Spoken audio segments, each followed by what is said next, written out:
Eu vou explicar para vocês em detalhes tanto a parte climática como a parte hidrogeográfica, que você vai entender de uma vez por todas por que da inundação extrema no Rio Grande do Sul. Você vai perceber que não é somente a questão climática o responsável por um evento climático extremo. Nós temos aí outros fatores que reunidos levam a uma tragédia, tanto sobre o aspecto da geografia física quanto do homem. Isso mesmo, o seu papel na transformação do meio. E nada melhor que a geografia para explicar isso, porque a geografia analisa as relações entre o homem e a natureza no espaço geográfico. Então na internet tem muita gente falando, atriz, advogado, youtuber, falando como se fosse especialista em clima. Escute os geógrafos que conseguem fazer essa relação. Olha, mas antes, eu vou te pedir um negócio, rapidinho. É o meu voto lá no IBEST. É o primeiro ano que eu estou participando, eu preciso muito do seu voto. Estou bem votado, agradeço, pode votar todo dia.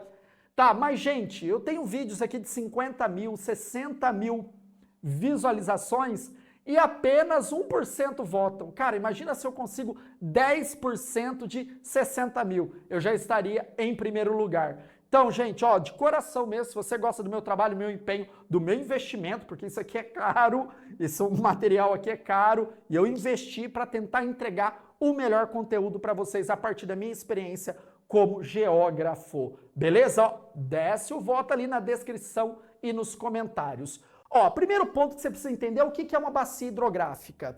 Pega uma bacia, isso mesmo, uma bacia de roupa e coloque ali debaixo do tanque e abre a torneira. Toda a água cai dentro da bacia. É isso, uma bacia hidrográfica. É uma área de terra que drena a água da chuva e dos rios para um ponto mais baixo da topografia. E o ponto mais baixo da topografia sempre é um rio. Coloque na sua cabeça. Então, chove, vai para a parte mais baixa. Onde? O rio. Então você tem ali uma área de retirada de cobertura vegetal, venta muito, e essa terra levada pelo vento vai para onde? Para a parte mais baixa da topografia, que é o rio. Isso é um ponto importante para entender como que é essa dinâmica hidroclimática que causou o evento climático extremo. Tá? Então aqui no Rio Grande do Sul, nós temos 3 grandes bacias. Então nós temos a bacia do Guaíba, a bacia litorânea e a bacia do Uruguai. Tudo que chove nessa região aqui vai para o rio Uruguai. Por quê? Aqui tem um divisor de água. O que é um divisor de água? É uma área mais alta. Então tudo que chove aqui, toda a água do rio vem para esse lado aqui, que é a parte mais baixa da topografia, que é a planície, onde se localiza a cidade de Porto Alegre, aqui na Lagoa dos Patos. Desse outro lado, tudo que chove vem para o rio Uruguai. E aqui, tudo que chove tende a vir para as partes mais baixas da topografia, aqui que é o Oceano Atlântico dessa bacia litorânea. São as 3 grandes bacias. Essa bacia aqui, que foi a mais atingida, ela tem um relevo mais ondulado, com maior quantidade de aclives e declives. É a famosa Serra Gaúcha.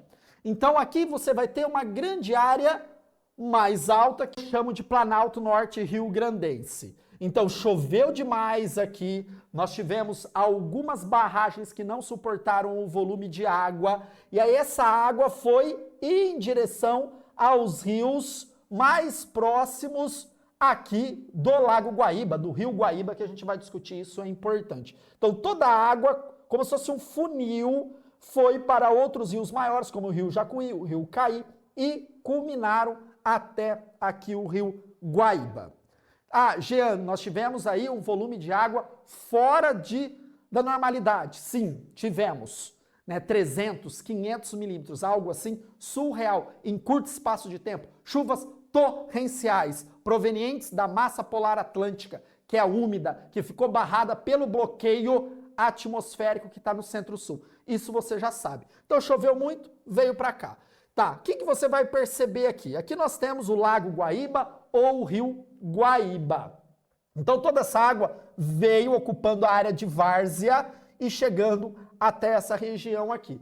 Perceba que os canais, eles são canais estreitos. Então, o grande volume de água, ele vai extravasar rapidamente o leito, a área de várzea, leito maior, leito menor, o relevo em volta do rio, provocando o alagamento. Tá, mas chega nessa região aqui.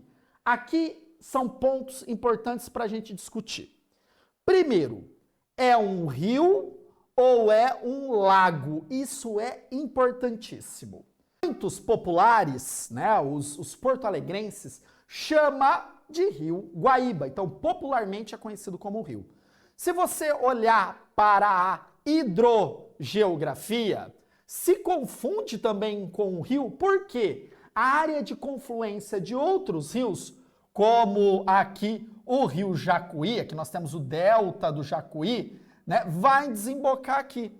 Então, um rio tem uma área de confluência com outro rio, né? É a mesma coisa que nós temos o rio Tietê, que vai desaguar no rio Paraná, o Rio Grande, que vai desaguar no rio Paraná, tá? Onde nós temos o rio Paranapanema, que deságua no Paraná. Esses rios desaguam em outro, é a mesma coisa aqui, então eu posso chamar de rio.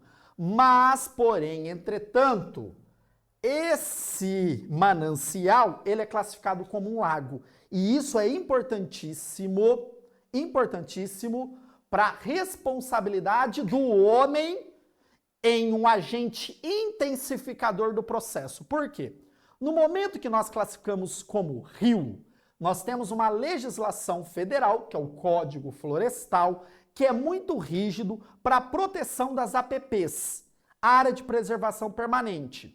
Então, em volta de qualquer manancial, de acordo com a sua importância ecológica e com o seu tamanho, eu tenho que preservar X de um lado, X do outro. Preservar por quê? Porque você vai ter risco geológico de assoreamento, eu tenho que proteger a fauna e a flora local, eu tenho que preservar a qualidade da água, então as APPs, a Área de Preservação Permanente, ela existe por conta disso. E quando é rio, é federal, pronto, acabou. E isso vai variar de acordo com o tamanho. Por exemplo, rios de 10 metros, você tem que ter uma área de APP de 30 metros. Quando o rio tem mais de 10 metros, você vai ter o quê? Larguras que pode chegar até 100 metros de proteção. Mas quando é um lago, e um lago urbano e não um lago rural, o Código Florestal ele é substituído pelo plano diretor. Ó, de acordo com a legislação brasileira, especialmente o Código Florestal, as áreas de preservação permanente ao longo de rios e lagos em áreas urbanas podem ser definidas pelo plano diretor do município em conformidade com o contexto local e as necessidades específicas de conservação ambiental. Ponto.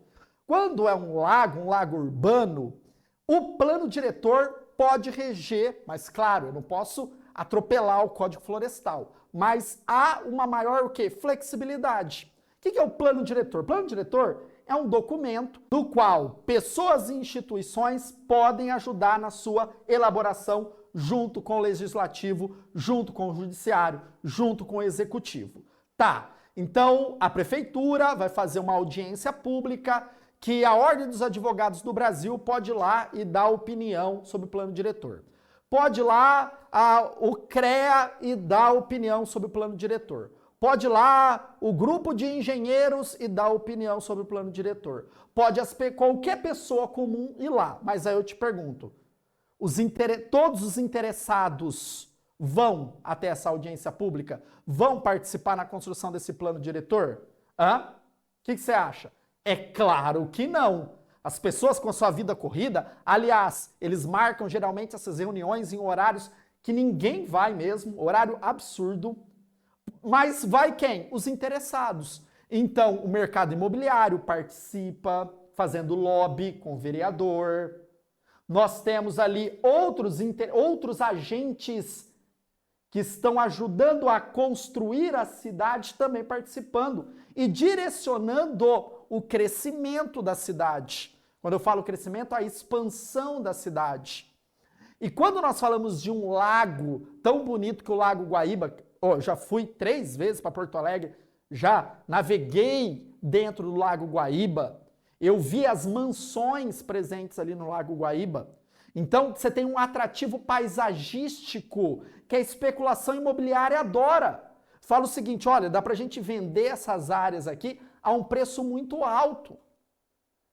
E aí o zoneamento urbano do município libera a ocupação de área ao lado do lago. Então você tem bairros pobres, bairros de rico, tudo ocupando ali, sem nenhuma preocupação com o manancial. E aí você aumenta o processo de assoreamento. O que é assoreamento? Mais areia no rio do que água, então fica raso, fica raso. Isso, quando você tem entrada de muita água, o que acontece? Se ele tem muita areia, facilita a ocupação de área de várzea. Por quê? A calha do rio, a profundidade do rio está reduzida por conta desse assoreamento. Para pensar aqui, eu vou te mostrar o mapa de Porto Alegre. Olha isso aqui, gente. Isso aqui é Porto Alegre. Aqui é o Lago Guaíba. Então, todo o sedimento dessa parte de Porto Alegre tende a vir para onde? Para o Lago Guaíba. Então, você tem um processo de assoreamento aqui. Eu vi. Você tem ilhas no meio do Guaíba e ilhas formadas a partir de processo de assoreamento. Gente, eu não sou nem porto-alegrense. Eu fui 3 vezes lá, mas como geógrafo eu tenho um olhar clínico. Eu vi. Então, você vai ter o assoreamento aqui. Então, quando vem um volume de água tão grande aqui, estrangulado nesses canais estreitos, facilita ainda mais a ocupação de área de várzea. Por quê? Você tem uma legislação flexível para essa ocupação. Ah, Jean, mas quando a cidade ela cresceu aqui, não tinha essa preocupação ambiental. Não mesmo. Mas nós podemos ter o quê? Obras de engenharia que minimizam o processo de assoreamento. Ora, que a partir do zoneamento urbano, do zoneamento ambiental, de zoneamentos ecológicos, econômicos, cara, tem um monte de ferramenta de planejamento urbano que dá para se aplicar na cidade, a fim de minimizar esses impactos. Então nós temos exemplos na China, nós temos exemplos no Cazaquistão, nós temos exemplos no Japão de contenção de enchentes a partir de políticas de zoneamento urbano. Então, há maneiras de diminuir esse impacto e não potencializar esse impacto. Então, o homem potencializa o evento climático extremo, levando a isso que a gente viu, as enchentes extremas que ocorreram no Rio Grande do Sul. Então, nós temos a questão da geografia física, temos o estado do Rio Grande do Sul, não vai ser a última inundação. A tendência é que em breve nós temos outras se não for feito nada. Porque é um estado vulnerável, um estado que recebe a entrada de uma massa de ar fria e úmida. Então vai chover, chove lá, não adianta. Mas o que a gente tem que fazer? Minimizar todo esse processo natural que vai atingir a cidade. Então nós temos que fazer o quê? A curto e médio prazo, resolver a dinâmica urbana de Porto Alegre e dos municípios vizinhos, liberando a área de várzea, colocando essas pessoas para morarem em outras áreas. Ah, Jean, mas essas áreas são o lugar dessas pessoas. Lugar é um conceito geográfico, tá?